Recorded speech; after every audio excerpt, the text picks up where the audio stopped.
Wakil Gubernur Aceh Fadlullah bersama Sekretaris Daerah Aceh M. Nasir menghadiri prosesi penganugerahan gelar adat kepada Menteri Dalam Negeri Mendagri Tito Karnavian di Pendopo Walinangro, Darul Imarah Aceh Besar, Rabu 12 November 2025. Tito Karnavian dianugerahi gelar adat Petua Panglima Hukum Nanggro dari Wali Nanggro Aceh, Paduka Yang Mulia Tengku Malik Mahmud Al-Haidar.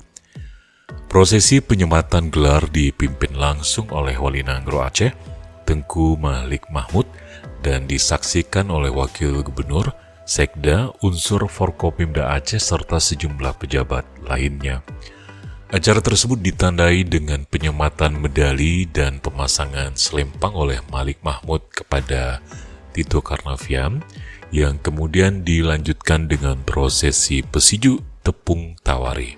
Dalam sambutannya, Wali Nanggro menyampaikan bahwa momen tersebut sangat bermakna dan bersejarah. Tanda kehormatan tertinggi dari lembaga tersebut diberikan berupa medali kehormatan serta gelar Petua Panglima Hukum Nanggro. Anugerah ini diberikan atas jasa dan dedikasi beliau dalam menjaga keamanan nasional, memperkuat keamanan di Aceh, serta pengabdian luar biasa dalam menjaga perdamaian Aceh, kata Malik Mahmud.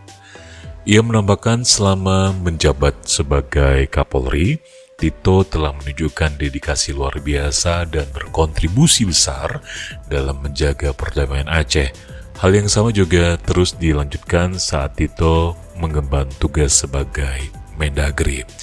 Sementara itu, Tito Karnavian dalam sambutannya menyatakan bahwa pemberian gelar adat sebagai Petua Panglima Hukum Nanggro Aceh merupakan sebuah kehormatan yang sangat bermakna bagi dirinya secara pribadi.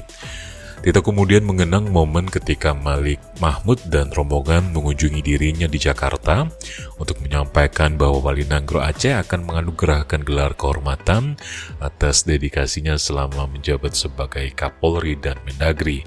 Ia juga menjelaskan kerja keras yang dilakukan dalam menjaga stabilitas politik di Aceh selama masa jabatannya, termasuk pada masa pilkada ketika suhu politik meningkat.